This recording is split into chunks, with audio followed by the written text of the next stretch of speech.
Our tiny office girl is back. My dad laughed as I came in. His friend, a Navy SEAL, noticed my Unit 77 tattoo. His smile froze. "Sir," he said to my dad, "do you have any idea who your daughter is?" Then he turned to me. "Admiral Callahan, ma'am. It's a privilege." My own father, a former Navy officer, once looked me dead in the eye and introduced me to his Navy SEAL friend as our little office clerk. But then that SEAL friend, he saw the tattoo on my arm, the one no one was ever supposed to know about. His face went pale. He turned to my dad. "Sir," he said, "do you not know who your daughter is?" My name is Alexander Callahan, and that was the day my father finally saw me. And believe me, what happened next was a confrontation 20 years in the making. Have you ever spent your entire life trying to impress someone, only to be constantly dismissed or underestimated? That was my reality. I grew up knowing what duty meant before I knew how to spell it. My father, Edward Callahan, retired as a lieutenant commander in Navy logistics. He was the kind of officer who ensured ammunition arrived on time, that supply chains never collapsed. Meticulous, proud, and absolutely convinced that real service happened in the field. Boots on ground, steel on target. Everything else, to him, was just support work. I was 8 when he pinned his retirement insignia to a shadow box and told me the military was no place for women who couldn't handle combat. I was 22 when I proved him wrong by joining anyway. He didn't protest when I enlisted. He signed the paperwork with the same neutral expression he wore when reviewing requisition forms. I think he assumed I'd wash out, or maybe just settle into some administrative track where I'd be safe and, well, unremarkable. I went to officer candidate school in Rhode Island, graduated near the top of my class, and accepted my commission at 23. My father attended the ceremony, but left early. He had a retirement luncheon with old logistics buddies. I told myself it didn't matter. My early years were spent in intelligence. First as a junior analyst aboard a destroyer, then in joint operations planning. I was good. Damn good. Connecting dots others missed. Anticipating enemy movements through fragments of intercepted communications and satellite imagery. By 26, I was a lieutenant. By 30, I'd made lieutenant commander. I coordinated with SEAL teams, Marine recon units, Air Force special operations. I learned their language, their rhythms, the way they thought about risk and execution. I also learned they didn't take me seriously until I'd proven myself 3 times over. At 33, I was selected for command of a joint intelligence fusion cell in Bahrain. It was a deployment my father described as desk work in the desert. When I told him over the phone, he was watching a Padres game. I could hear the announcer in the background. I didn't correct him. I didn't tell him that my desk work involved coordinating real-time intelligence for strike packages hitting high-value targets across 2 theaters. I didn't mention the nights I stayed awake tracking assets in hostile territory, or the commendation I received when one of my assessments prevented a massacre. He wouldn't have understood. Or maybe he would have, and that was worse. By 37, I was a commander, 05. I was no longer just analyzing threats. I was shaping operations. I worked directly with special warfare units, often in classified spaces where my name didn't appear on any public roster. My father knew I'd been promoted. I'd sent him a photo of the ceremony. He texted back, "Congrats on the promotion. Your mother would have been proud." My mother had died when I was 19. She was the one who told me I could do anything. My father was the one who believed I shouldn't. When I turned 40, I was read into Unit 77.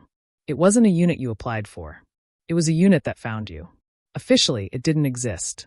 Unofficially, it was a joint task force specializing in clandestine recovery operations. Hostages, downed pilots, captured intelligence assets. We pulled people out of places no one else could reach. I was appointed as the executive officer. My 2-star superior, 3 years from retirement, told me I'd been selected because I had the rare combination of operational intuition and bureaucratic patience. "You know how to fight and how to wait," he said. "That's what this job takes." 18 months later, when he retired, I took command. At 41, I was promoted to captain, 06, the rank that separates career officers from those destined for flag rank. My father didn't attend the ceremony. He said he had a doctor's appointment he couldn't reschedule. I didn't push. Captain Lopez, my second in command, stood in as my guest. Afterward, she asked if I was okay. I told her I was. I think I even believed it. I spent the next 2 years running operations across 3 continents. I coordinated with the CIA, the State Department, Foreign Intelligence Services.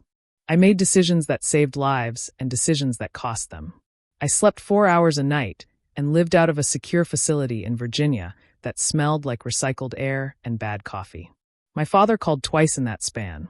Once to ask if I could help his neighbor's son get into the Naval Academy. I couldn't. And once to tell me about a reunion he'd attended where someone's son had just made SEAL Team 06. Now that's a real accomplishment. He said. I told him I had to go. Briefing in 10 minutes. It wasn't a lie. At 43, I was promoted to Rear Admiral, lower half, 07. It came with a ceremony at the Pentagon, a new set of responsibilities, and a speech from the Deputy Chief of Naval Operations about leadership and sacrifice. My father sent flowers. The card read, "Congratulations on your promotion. Still can't believe they let you get this far." I kept the card in my desk drawer for 2 weeks before I threw it away. 6 months later, I was promoted again. Rear Admiral, upper half, 08. It's a rank fewer than 1% of officers ever see. I was 44, and I was the youngest woman to hold the position in Naval Special Warfare Command. Unit 77 was still mine, though my role had shifted from direct command to strategic oversight. I spent more time in briefing rooms than operations centers, more time managing egos and expectations than missions. It was necessary work. It wasn't the work my father understood. He still called me once a month. The conversations were short, surface level. He'd ask how I was doing. I'd say fine. He'd tell me about his garden or his poker nights. He never asked about my work. I never offered. It became a rhythm, a script we followed because neither of us knew how to break it. I told myself it was enough. I told myself I didn't need his approval. But every time I hung up, I felt the same hollow ache I'd felt at 23, standing in my dress whites while he left early for a luncheon. I sent him money when his pension didn't stretch far enough. I arranged for a contractor to fix his roof. I made sure he had everything he needed, even though he never asked. It was easier than confronting the truth, that I'd spent 2 decades proving myself to a man who would never see me as more than the girl who used to organize his files. I was an admiral. I commanded one of the most elite units in the U.S. military. And to him, I was still just someone who shuffled papers. That was the backdrop. When I came home on leave last spring, I hadn't been back in almost a year. I told myself it was time. Told myself maybe things would be different. I should have known better. The signs were always there. I just chose not to see them. Or maybe I saw them and convinced myself they didn't matter. My father had a way of diminishing things without seeming cruel. He never raised his voice. Never insulted me directly. He just made it clear in 1,000 small ways that what I did wasn't real service. It started when I was still a lieutenant. I came home for Thanksgiving. He introduced me to his poker group as my daughter, the Navy girl. One of them asked what I did, and before I could answer, my father said, "Intelligence analysis. Lots of computers and reports. Not exactly kicking down doors." The men laughed. I forced a smile and changed the subject. Later, when I tried to tell him about a commendation I'd received, he nodded and said, "That's nice, sweetheart." Then went back to watching the game. By the time I made lieutenant commander, the pattern was set. He'd brag about other people's children, sons who were Marines, pilots, SEALs. He'd talk about them with a reverence he never used for me. At a family dinner once, he spent 20 minutes telling a story about his friend's son who'd completed BUD/S training. "Now that's a warrior," he said. "That's someone who's really seen combat." I was sitting right there. I had just returned from a deployment where I'd coordinated strikes that dismantled an entire terror cell network. I said nothing. I didn't know how to compete with his version of heroism. When I made commander at 37, I called to tell him. He was at a hardware store. I could hear the background noise, forklifts, intercom announcements. He said, "That's great, Alex. Really great. Hey, I've got to grab some lumber before they close. We'll talk later." We didn't talk later. 3 weeks passed before he called again. And when he did, he didn't mention the promotion. He asked if I knew anyone who could help his buddy's nephew get a job on a base. I gave him a contact number. He thanked me and hung up. The breaking point should have come earlier, but I kept making excuses. He was old-fashioned. He didn't understand modern military structure. He came from a generation that saw women in uniform as anomalies. I rationalized his dismissals as ignorance, not malice. But the truth was simpler and harder. He didn't respect what I did because he didn't see it as real. When I was promoted to captain at 41, I invited him to the ceremony. Sent him the details 2 months in advance. Called to confirm a week before. He said he'd be there. The morning of the ceremony, he called. Doctor's appointment. Been on the books for months. Can't reschedule. I asked what it was for. Routine. I didn't push. Told him it was fine. Captain Lopez stood beside me during the pinning. Afterward, she asked if I wanted to get a drink. I said no. I went back to my quarters and stared at the wall for an hour. My father called 2 days later to ask how it went. I gave him a brief summary. He said, "Well, you've always been good at the administrative side of things. That's a valuable skill." I felt something crack inside me, some small piece of hope I didn't know I was still holding. I thanked him and ended the call. I didn't cry. I'd stopped crying over him years ago. The comments continued. Every visit, every phone call. Some subtle jab disguised as humor or observation. Our little clerk's probably organizing supply chains, he'd say to his friends. Or, Alex does all the behind-the-scenes stuff. Real important work, even if it's not glamorous. He said it with affection, like he was proud of me for knowing my place. I'd smile and nod. What else could I do? Tell him I'd been in firefights? That I'd made calls that put lives on the line? That I'd earned my rank through decisions most people couldn't fathom? He wouldn't have believed me. Or worse, he would have, and it still wouldn't have mattered. By the time I made Rear Admiral lower half, I'd stopped expecting anything from him. The promotion was significant, a flag officer rank. My father sent flowers with a card that felt like a backhanded compliment. I didn't keep it. I didn't need another reminder that his pride was conditional and his respect reserved for men who fit his narrow definition of service. When I made Rear Admiral, upper half, 6 months later, I didn't tell him until a week after the ceremony. He sounded surprised. Another promotion? They're really moving you up fast. I told him it wasn't fast. It was 22 years of work. He said, "Well, you always were good at climbing the ladder. Your mother had that same ambition." It wasn't a compliment. It was a dismissal. I let it go. I always let it go. The last conversation before I came home was brief. I called to let him know I'd be on leave and wanted to visit. He sounded pleased. "That'd be great, Alex.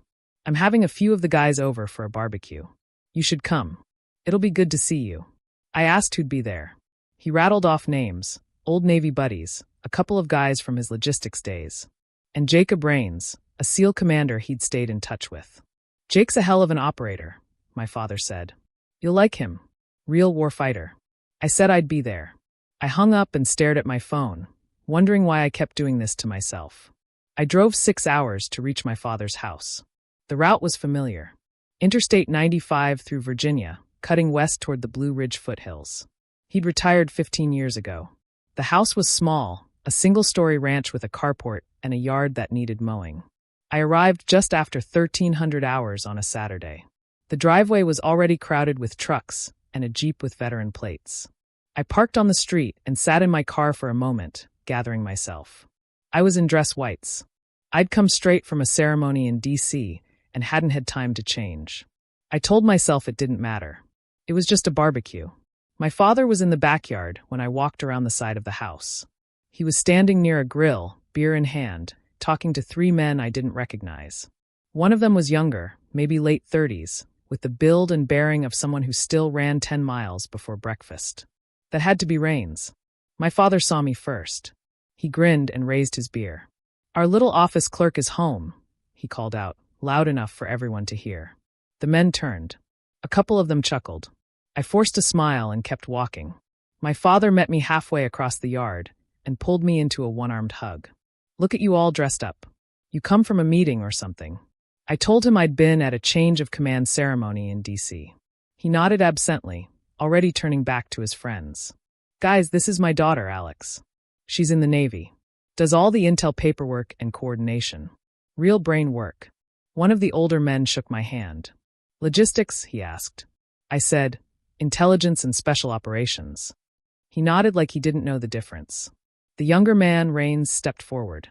He had sharp eyes and the kind of calm intensity you see in operators who've spent years in bad places. He extended his hand. I shook it. "Commander Rains," he said. "Good to meet you, ma'am." "Likewise," I said. My father clapped him on the shoulder. Jake here just got back from a rotation overseas. Can't talk about it, but let's just say he's been keeping the bad guys on their toes. Rain smiled politely but said nothing. I liked him immediately. We moved toward the grill. My father handed me a beer, and the conversation shifted to sports, the weather, the usual safe topics. I stood at the edge of the group, half listening, trying to decide how long I needed to stay before I could make an excuse and leave. That's when Rain saw the tattoo. It was on my left forearm, just below the sleeve of my dress whites. 77, with the number beneath it small and precise. I'd gotten it years ago, back when Unit 77 was still new and we were still figuring out what we were. It was a stupid decision in hindsight. Officers aren't supposed to get unit tattoos. But I was younger then, and it felt important. I'd kept it covered ever since. But dress whites have short sleeves. There was no hiding it. Rains was mid-sentence when he saw it. He stopped talking. His expression shifted from casual to something else. Recognition. Disbelief. He stared at my arm for a long moment, then looked up at my face, then back at the tattoo. Unit 77, he said quietly. It wasn't a question. I nodded. That's right. The yard went quiet. My father looked between us, confused. What's Unit 77? Rains didn't answer. He was still staring at me, and I could see the gears turning in his head. He was putting pieces together. My rank, my age, the tattoo, the fact that I'd just come from a ceremony in D.C. When he finally spoke, his voice was careful, almost hesitant. Sir, he said, turning to my father. Do you know who your daughter is? My father blinked. What do you mean? She's Alex. She works in intelligence. Rains shook his head slowly. He turned back to me, and I saw the exact moment he made the connection. His posture shifted. He straightened, his hands dropping to his sides, and when he spoke again, it was with the formal tone of someone addressing a superior officer. Admiral Callahan, ma'am, it's an honor. The silence that followed was absolute. My father's mouth opened slightly, but no sound came out. The other men stared, processing what they'd just heard. One of them, an older guy in a faded Marine Corps t-shirt, looked at me, then at my father, then at Rains. Admiral, he said.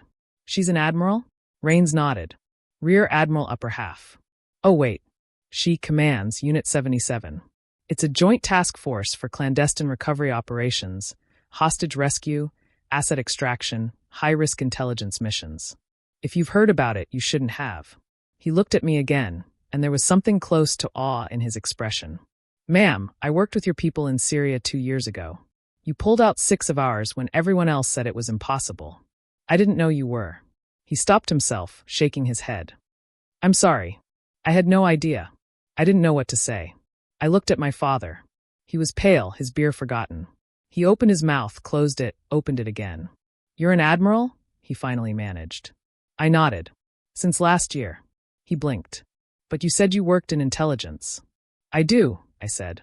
I also command a special operations task force. I have for the last 3 years. He stared at me like I was speaking a language he didn't understand. Rain stepped back, giving us space, but I could feel his eyes on me. The other men had gone quiet, uncomfortable witnesses to something they hadn't signed up for. My father set his beer down on a nearby table. His hands were shaking slightly. Why didn't you tell me? I wanted to laugh. I wanted to scream. Instead, I just looked at him, this man who'd spent 2 decades dismissing everything I'd done and said. I tried. The barbecue didn't recover.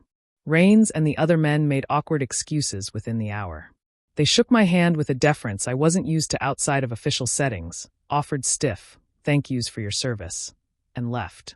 Rains lingered the longest. He pulled me aside near my car and said, Ma'am, I'm sorry. I didn't mean to. I cut him off. You didn't do anything wrong, Commander. If anything, I should thank you. He nodded, but he still looked uncomfortable. Your father's a good man, he said. He talks about you all the time. He's proud of you. I didn't correct him. There was no point. When everyone was gone, I went back inside. My father was sitting at the kitchen table, staring at nothing. The house was quiet except for the hum of the refrigerator. I stood in the doorway for a moment, unsure whether to sit or leave. He looked up at me, and for the first time in my life, I saw something I didn't recognize in his expression. Not anger. Not dismissal. Shame. I didn't know, he said quietly. I pulled out a chair and sat across from him. You didn't ask. He flinched. A small movement, barely perceptible. I thought. He stopped, shaking his head. I thought you were doing admin work. Coordination. I didn't know you were, he gestured vaguely, unable to finish the sentence. A flag officer? I offered. A commander of a special operations unit. Someone who spent the last 20 years doing exactly what you said women couldn't do. He looked away. I didn't say that. You didn't have to. The words came out sharper than I intended, but I didn't take them back. Every time I tried to tell you what I did, you changed the subject. Every time I came home, you introduced me as your clerk. You dismissed every promotion, every deployment, every piece of my career like it didn't matter. So no, Dad, you didn't say it. But you made it very clear. He was quiet for a long time. When he finally spoke, his voice was small. I didn't mean to. He stopped again, struggling. I thought I was protecting you. I thought if I didn't make a big deal out of it, you wouldn't get hurt when things didn't work out. I stared at him. Things did work out. I'm an admiral. I've done things most people will never even hear about. And you weren't protecting me. You were protecting yourself. He didn't argue. He just sat there. This man who'd spent his whole life believing he understood how the world worked, realizing maybe he didn't. I thought about leaving. Thought about walking out and never coming back. But there was something in his face, some small crack in the armor he'd worn for so long, that made me stay. Why didn't you come to my ceremonies? I asked. Why didn't you ever ask what I actually did? He rubbed his face with both hands. I don't know, he said. I guess I was scared. Of what? Of realizing I was wrong about you. The admission hung in the air. I didn't know how to respond. Part of me wanted to absolve him, to say it was okay, that we could move past it. But it wasn't okay. 20 years of dismissal couldn't be erased with a single moment of honesty. I need to go, I said, standing. He looked up, panicked. Alex, wait. I'm not leaving forever, I said. I just need some air. I walked out to the porch and sat on the steps. The sun was starting to set, casting long shadows. I thought about every time he'd introduced me as his clerk, every time he'd bragged about someone else's son, every time he'd made me feel like I was less than. And I thought about Rains, the way his expression had shifted when he saw the tattoo, the way he'd straightened and called me ma'am. It was the first time my father had ever seen someone treat me with the respect I'd earned. He came out 10 minutes later and sat beside me. We didn't speak for a while. Finally, he said, I'm sorry. I didn't look at him. For what specifically? For not seeing you, he said. For not understanding what you were doing. For making you feel like it didn't matter. I nodded slowly. Okay, he asked. Just okay. I turned to face him. What do you want me to say? That it's fine, that I forgive you? I don't know if I do yet. You spent 2 decades treating me like I was playing pretend. Do you have any idea what that felt like? He shook his head. No, I don't. Then give me time, I said. Give me time to figure out if I can get past this. He nodded. We sat in silence for a while longer. And then he said, Unit 77. That's really what you command? Yes. And you've been doing this for how long? 3 years in command, but I've been working in special operations for over a decade. He let out a long breath. Jesus, Alex, I had no idea. I know, I said. And that was the problem.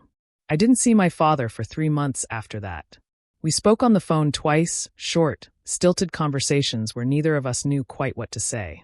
He asked how I was doing. I said fine. He asked if I was safe. I told him as much as I could, which wasn't much. He didn't press. It was progress, I suppose, but it didn't feel like enough. Word spread quickly through the veteran community in his town. My father told me later that within a week, everyone knew. The man who'd spent years dismissing his daughter's career suddenly found himself fielding questions about what it was like to raise a flag officer. He handled it poorly at first. He tried to deflect, to downplay, to pretend he'd always known. But the men he'd served with weren't stupid. They could read between the lines. One of them, a retired Marine colonel, apparently cornered him at a VFW meeting and said, Ed, you've been telling us for years your daughter pushes papers. Meanwhile, she's out there running missions most of us couldn't even dream of. What the hell were you thinking? My father didn't have an answer. He called me that night, and for the first time in my life, he sounded small. They all know, he said. Everyone's talking about it. I was in my office at the time, reviewing mission briefs for an operation in the Horn of Africa. I sat down my pen and leaned back in my chair. And I feel like an idiot. You should, I said. It wasn't kind, but it was true. He was quiet for a moment, then said, I started reading about Unit 77. There's not much out there, but I found some articles, some old news reports about missions that weren't attributed to anyone. Was that you? Some of it, I said. Most of it you'll never read about. Why not? Because that's how it works, Dad. We don't exist on paper. We do the jobs no one else can do, and then we disappear. That's the point. He let out a long breath. I had no idea. I don't know what I thought. I felt something shift in me then. A small loosening of the anger I'd been carrying. He was trying. It was clumsy and inadequate, but he was trying. Dad, I said, I need you to understand something. I didn't do this for recognition. I didn't do it to prove you wrong. I did it because it mattered. Because people's lives depended on someone making hard calls, and I was willing to make them. But it would have been nice to know that you saw that you respected it. I do know, he said. I know that doesn't fix anything, but I do. Okay, I said. That's a start. We talked for another 20 minutes. He asked questions, careful, tentative questions, about my work, my rank, what it meant to command a unit like 77. I answered what I could. It wasn't a full reconciliation, but it was the first real conversation we'd had in years. Over the next few months, something changed. He started calling more often, and the calls felt different. He wasn't trying to impress me with stories about other people's accomplishments. He wasn't dismissing what I did. He asked about my day, my deployments, the people I worked with. He still didn't understand most of it, but he was trying to. That mattered. He also started going to therapy. He didn't tell me at first. I found out through a mutual friend. When I asked him about it, he was embarrassed. I figured I should talk to someone, he said. About what? About why I treated you the way I did. About why I couldn't see what was right in front of me. I didn't know what to say. I settled on. That's good, Dad. I'm glad. I saw the change in other ways, too. He stopped bragging about other people's kids. He stopped introducing me as his clerk. When someone asked what I did, he said, "She's a rear admiral in the Navy, commands a special operations unit." I can't tell you much more than that, but I'm proud of her. The first time I heard him say that, I almost cried. But pride wasn't the same as understanding, and respect wasn't the same as repair. There were still moments when I'd catch him looking at me like he didn't recognize me, like the daughter he thought he knew had been replaced by someone else entirely. Maybe that was true. Maybe I had changed so much that the girl he remembered didn't exist anymore. Or maybe she never did. I threw myself into work. It was easier than dealing with the mess at home. I had operations to plan, people to protect, missions to execute. Unit 77 ran 3 major operations in those months, all successful. We pulled a kidnapped journalist out of Yemen, extracted a compromised intelligence asset from Eastern Europe, and recovered sensitive materials from a downed reconnaissance drone in the South China Sea. Each one required precision, coordination, and a level of risk management that kept me awake at night. But they worked. My people came home. That was all that mattered. Captain Lopez noticed I was different. We were reviewing after-action reports one evening when she said, "You okay, ma'am? You seem distracted." I told her I was fine. She didn't believe me. "If you need to talk." "I don't," I said. Then softer. "But thank you." She nodded and went back to the reports, but I could feel her watching me. Lopez was good at reading people. She knew when to push and when to let things go. She let this go. That night, alone in my quarters, I thought about my father. The shame in his eyes, the apology he didn't know how to give. I thought about the years I'd spent trying to earn his respect. The ways I'd bent myself into shapes I thought he'd approve of. And I thought about the fact that I'd made it to Admiral without him ever understanding what that meant. Maybe he understood now, maybe he didn't. Either way, I'd done it. And that had to be enough. The invitation came in late autumn. A formal request from Naval Special Warfare Command for me to attend a change of command ceremony in San Diego. I was handing over Unit 77 to my successor, Captain Elena Park, a brilliant officer I'd mentored for the past 2 years. It was time. I'd been in command for 3 years, and the toll was starting to show. I needed a new challenge, a new mission. I'd been offered a position as Deputy Chief of Naval Operations for Information Warfare. It was a significant move, a desk at the Pentagon, a voice in strategic decisions that would shape the Navy for the next decade. I accepted. I called my father to tell him about the ceremony. I didn't expect him to come. San Diego was a long trip, and his health had been declining. But when I asked, he didn't hesitate. "I'll be there," he said. "I wouldn't miss it." I told him he didn't have to. He said, "I know, but I want to." The ceremony was scheduled for early December, a crisp Saturday morning at Naval Amphibious Base Coronado. The sky was clear, the ocean visible in the distance. The kind of perfect California day that feels stolen from a postcard. I arrived early, dressed in service dress blues, my uniform crisp, my ribbons aligned. The ceremony would be formal. Dignitaries, senior officers, a speech or two. I'd done this before, but never from this side. Never as the one letting go. My father arrived an hour before the ceremony started. I saw him from across the parade ground, walking slowly with a cane I didn't know he needed. He was wearing his old service dress uniform, the one he'd kept in a garment bag for 15 years. It fit him differently now, looser in some places, tighter in others. He looked older, smaller, but he stood straight. When he reached me, he saluted. I returned it, then pulled him into a hug. "You didn't have to wear the uniform," I said. "I wanted to," he replied. Felt right. We didn't have much time to talk before the ceremony began. I introduced him to a few of my staff, including Captain Lopez and Lieutenant Park. He shook their hands with a formality I wasn't used to seeing from him. When Lopez said, "Your daughter's the best commander I've ever served under," he nodded and said, "I'm starting to understand that." The ceremony itself was precise and efficient, the way military ceremonies always are. There were speeches, one from the outgoing two-star, one from me, one from Park. I talked about service, about the mission, about the extraordinary people I'd had the honor of leading. I didn't talk about my father, but when I looked out at the crowd and saw him standing in the front row, tears streaming down his face, I felt something break open inside me.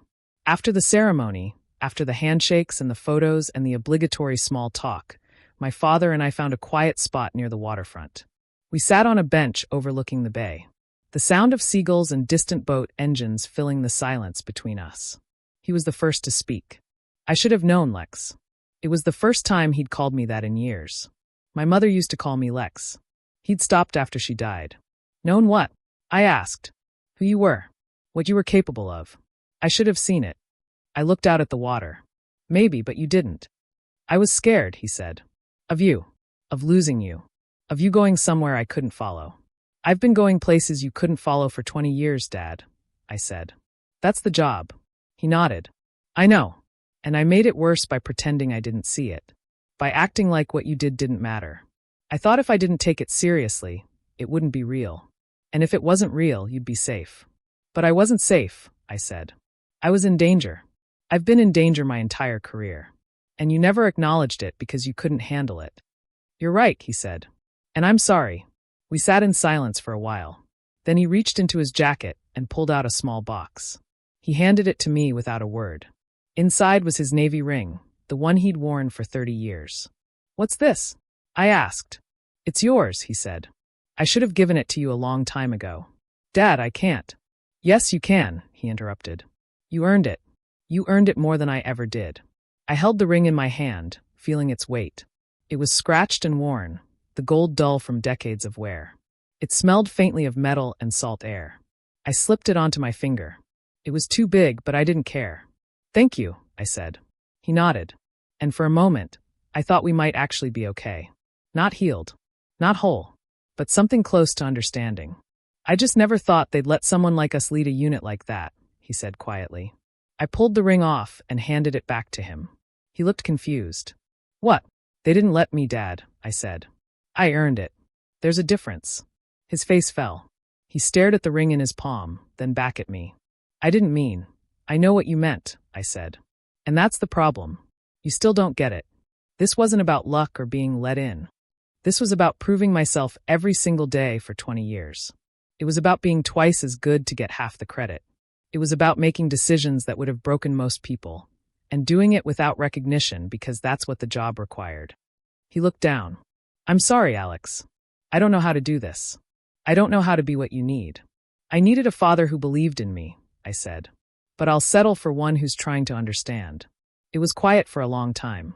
Then he closed his hand around the ring and said, "I'm trying. I know it doesn't fix anything, but I am." I nodded. "I know." We sat there until the sun began to set, painting the bay in shades of orange and pink. It wasn't forgiveness. Not yet. But it was something. A crack in the wall. A possibility. When we finally stood to leave, he offered me his arm. I took it, and we walked back toward the parking lot together, an old man in an outdated uniform and his daughter, the Admiral. Neither of us quite sure what came next, but willing to find out. The months that followed were a study in reconstruction. I threw myself into my new role at the Pentagon, learning the rhythms of bureaucratic warfare, navigating the politics of joint operations planning and information warfare strategy. It was different from commanding Unit 77. Less immediate, more abstract, but no less important. The decisions I made would ripple through the entire Navy, shaping doctrine and capability for years to come. My father and I spoke every week. The conversations were still sometimes awkward, still sometimes strained, but they were real. He asked questions about my work, and I answered as much as I could. He told me about his therapy sessions, about the things he was learning about himself. "The therapist says I have trouble accepting things I can't control," he said once. "She says I tried to make you smaller, so I wouldn't have to worry about you." "That sounds about right," I said. He laughed. A short, bitter sound.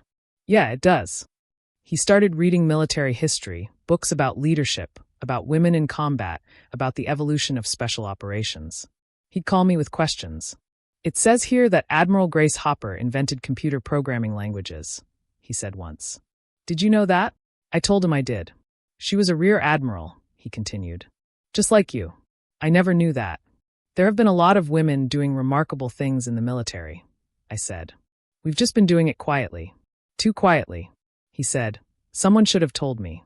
I wanted to say that I'd tried to tell him, that I'd spent years trying to make him see, but I let it go. He was learning. That had to be enough. In the spring, he came to visit me in Virginia. It was the first time he'd ever come to see me, rather than the other way around. I picked him up from the airport, and we drove through Arlington, past the Pentagon, past the memorials and monuments that marked the capital of American military power. He stared out the window like a tourist, taking it all in.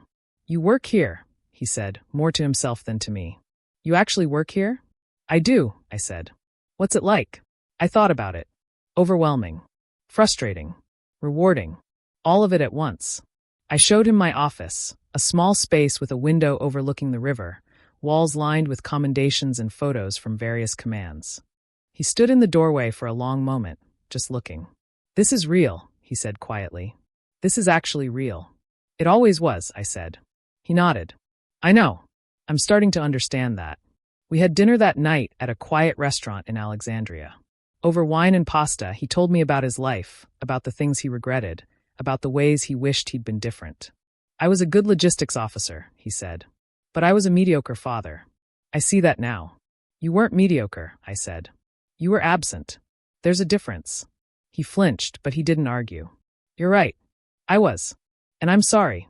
I took a sip of wine, considering my next words carefully. I used to think that if I just did enough, achieved enough, you'd finally see me. But the problem wasn't what I did.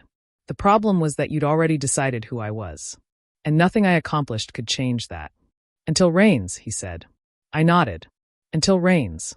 I hate that it took someone else telling me for me to believe it," he said. "I hate that I couldn't see it on my own." "So do I said. "But here we are." We finished dinner in relative silence.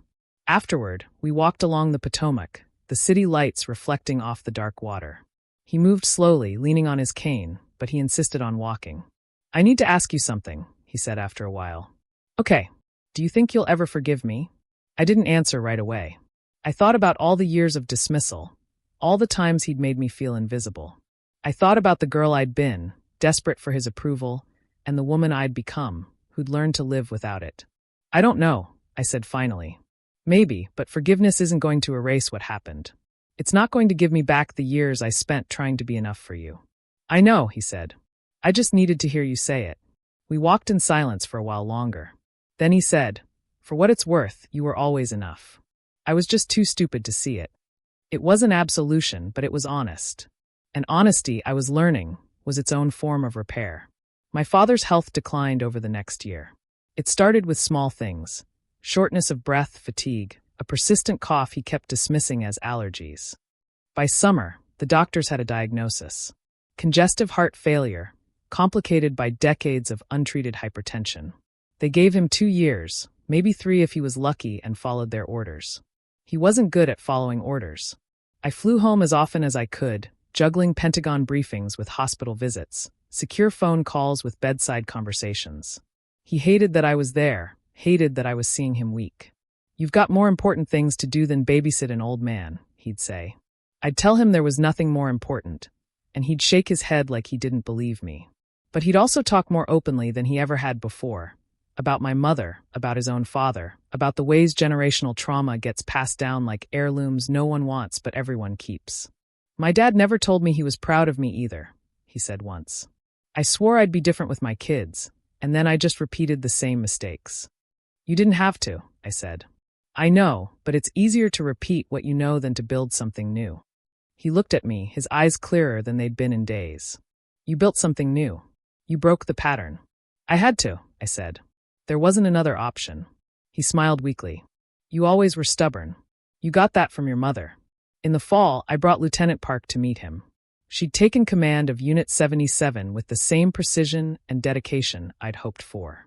And I wanted him to see what came next, to understand that the work continued. He sat in his living room, oxygen cannula in his nose, and listened as Park told him about a recent operation. Classified details stripped away, but the shape of it clear enough. When she finished, he nodded slowly. "You're doing good work," he said. "Thank you, sir," Park replied. He turned to me. "You trained her." "I mentored her," I corrected. "She did the work herself." He looked between us, and I saw something like wonder in his face. "This is your legacy," he said. "Not just the missions. The people." I hadn't thought of it that way, but he was right. The missions would be forgotten, buried in classified archives no one would ever read. But the people? The officers I'd trained, the leaders I'd shaped, they'd carry it forward. They were the legacy. By December, he was in hospice.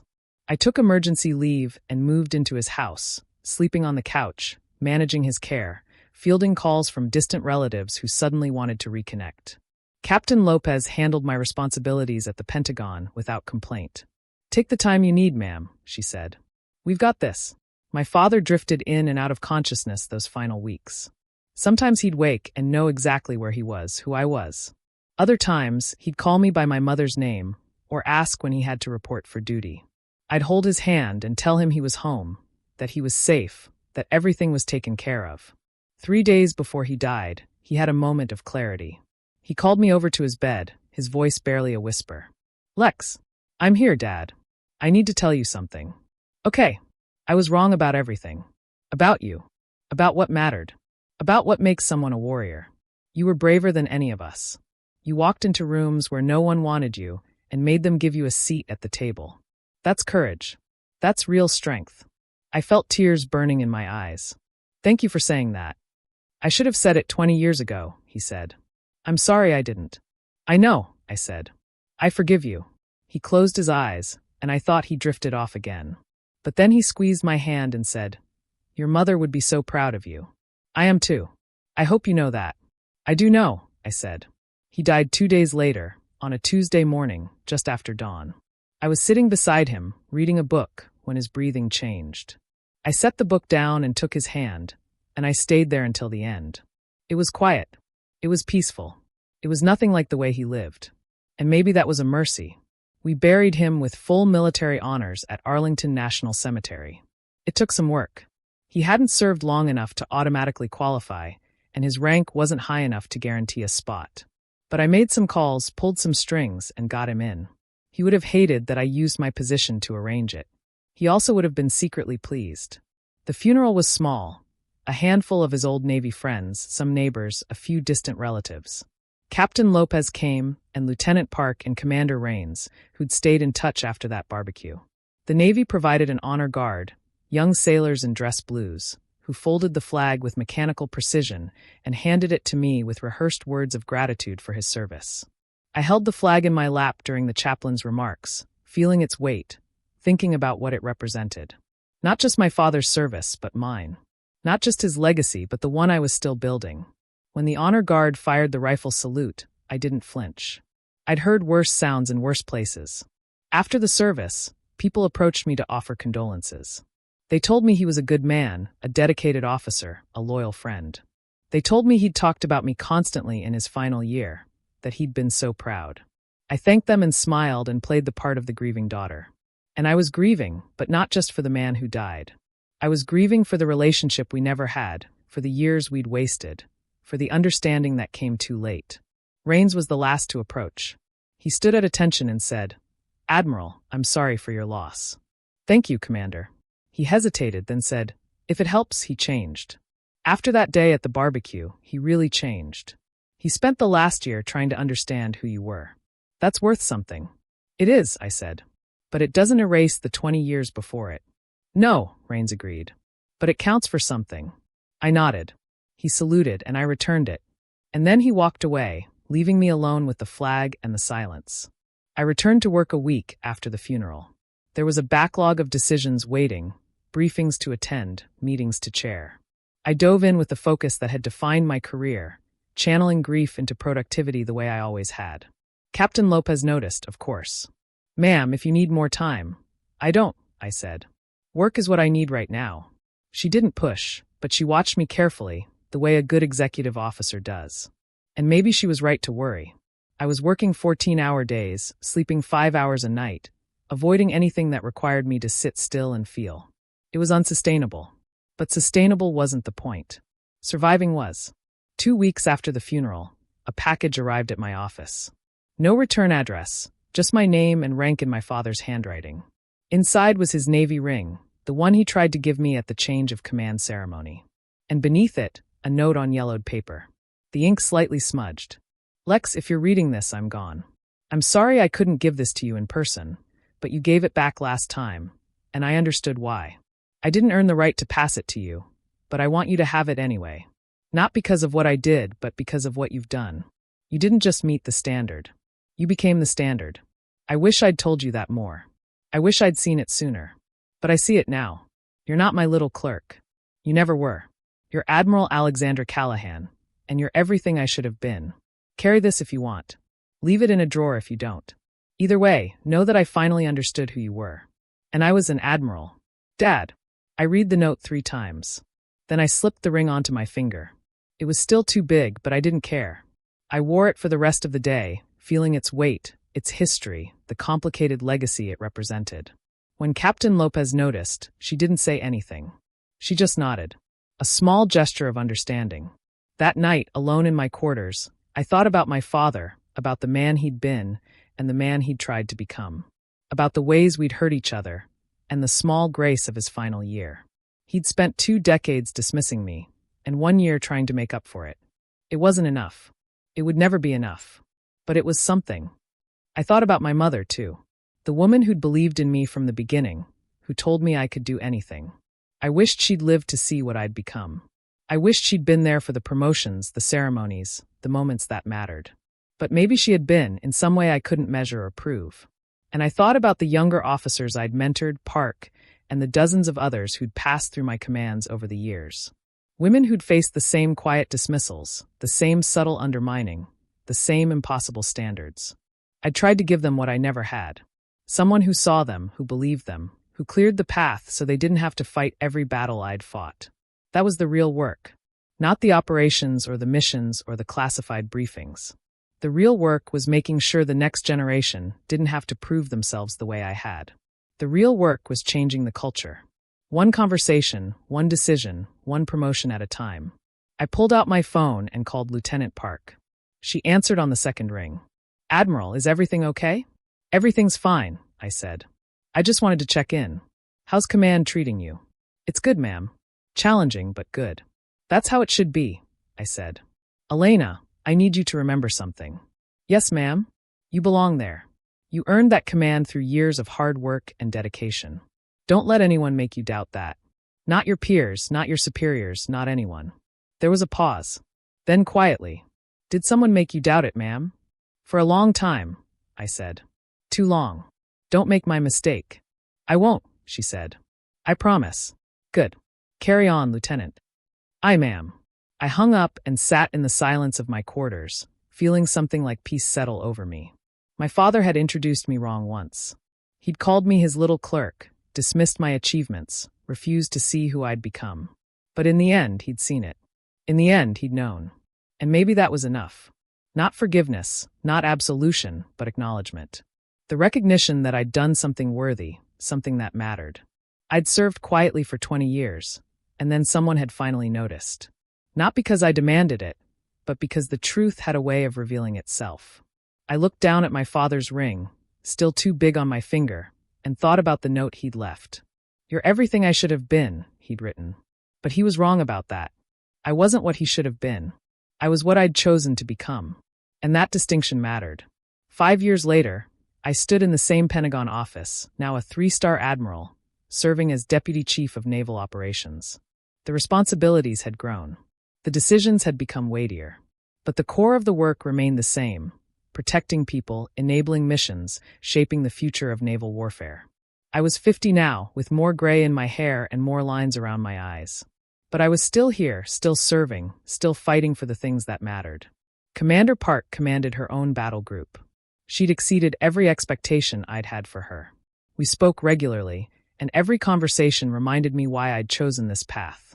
Not for recognition or glory, but for the opportunity to build something that would outlast me. My father's ring sat in a small wooden box on my desk, next to his final note. I didn't wear it anymore. It was too loose and too impractical for the work I did. But I kept it close. Some days I'd open the box and read the note. Other days I'd leave it closed, focused on the present. The wound he'd left hadn't fully healed. I'm not sure it ever would. But it had scarred over, leaving behind a harder, wiser version of myself. I'd learned that respect couldn't be demanded, only revealed. That some apologies came through changed behavior rather than words. That legacy wasn't about the recognition you received, but about the people you lifted up. On quiet evenings, when the Pentagon emptied out and I had the office to myself, I'd think about that barbecue.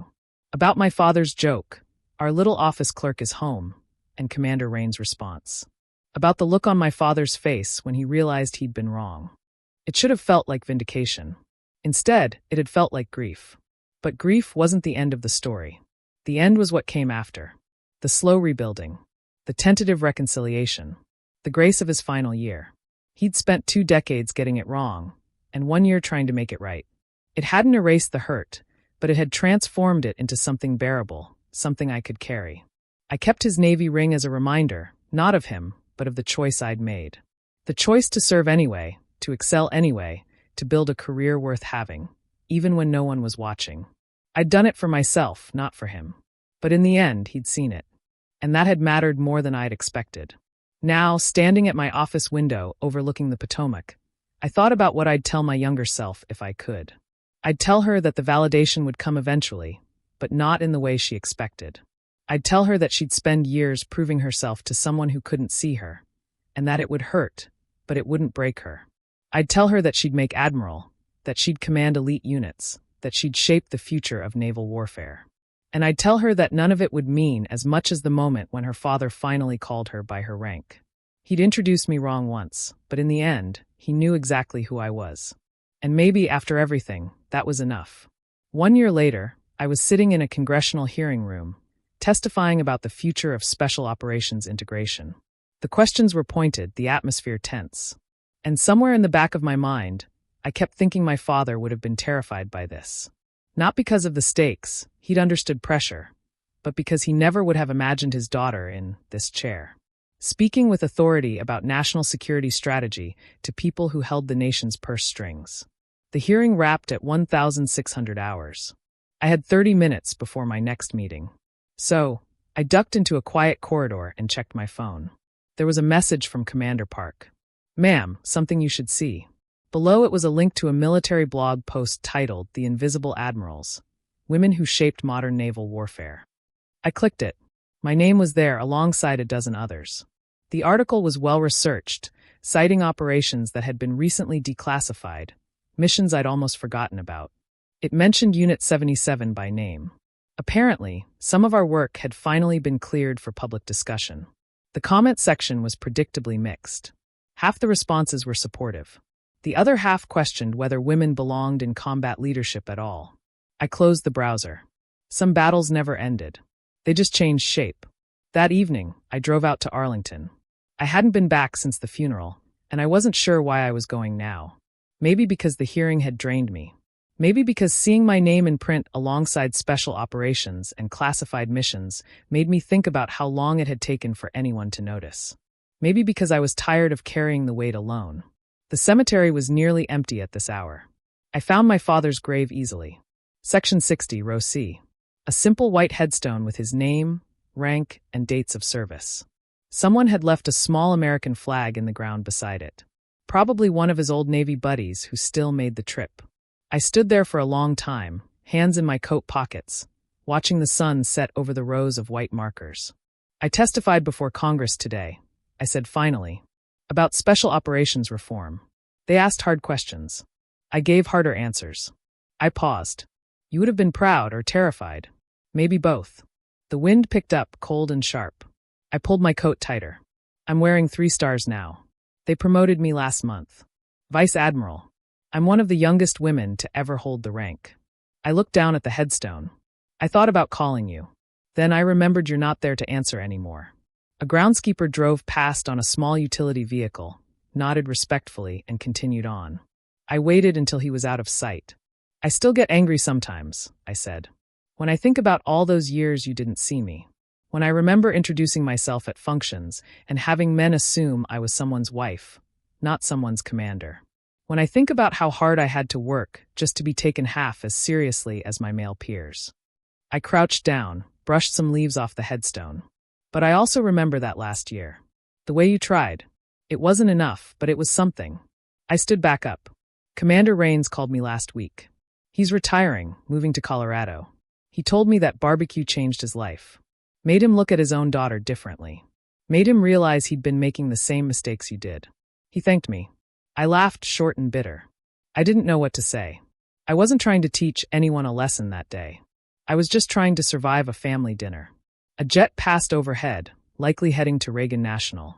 I tracked it across the sky until it disappeared. I'm mentoring 6 junior officers right now.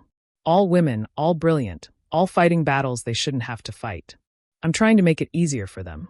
Trying to clear the path so they don't have to prove themselves the way I did. I paused. I think that's what you were trying to tell me at the end. That the work isn't just the missions, it's the people who come after. The sun was almost gone now. The cemetery sinking into twilight. I needed to leave soon. But I stayed a moment longer. I forgave you, I said quietly. I'm not sure when it happened exactly. Maybe it was when I read your note. Maybe it was later, when I realized I was carrying your ring in my pocket like a talisman. Maybe it's happening right now, standing here telling you about my life like you can still hear me. I took a breath. You hurt me for a long time, but you also raised me to be resilient, to serve quietly, to do the work without needing applause. You just never realized I'd take those lessons and build something you couldn't imagine. I reached out and touched the cold stone. I miss you. Not the version of you that dismissed me. The version from that last year, the one who finally saw me. I wish we'd had more time with that version. I pulled my hand back. But we didn't. So, I'm taking what you gave me, the good and the bad, and I'm using it to build something better for the women who come after me. For the daughters who deserve fathers who see them from the start. I straightened my coat, squared my shoulders. I have to go. I have a breakfast meeting with the Chief of Naval Operations tomorrow. We're discussing the next generation of information warfare strategy. Big decisions. Lives in the balance. The kind of work you never thought I'd do. But I'm doing it. And I'm doing it well. I started to walk away, then stopped and looked back. You introduced me wrong once, Dad. But I introduced myself correctly every day after. And that made all the difference. I saluted. Sharp and precise. Then I turned and walked back to my car, carrying his memory and my own. Hard-won certainty that I'd earned every single step of the journey. The cemetery gates were closing as I drove out. In my rearview mirror, I could see the headstones disappearing into darkness. Row after row of service members who'd given everything they had. My father was among them now. And someday I would be too. But not yet. I still had work to do. That's how his little clerk became the admiral he never saw coming. Have you ever been dismissed or underestimated, only to prove them wrong in the most unexpected way? Tell me your story in the comments below. I really want to know.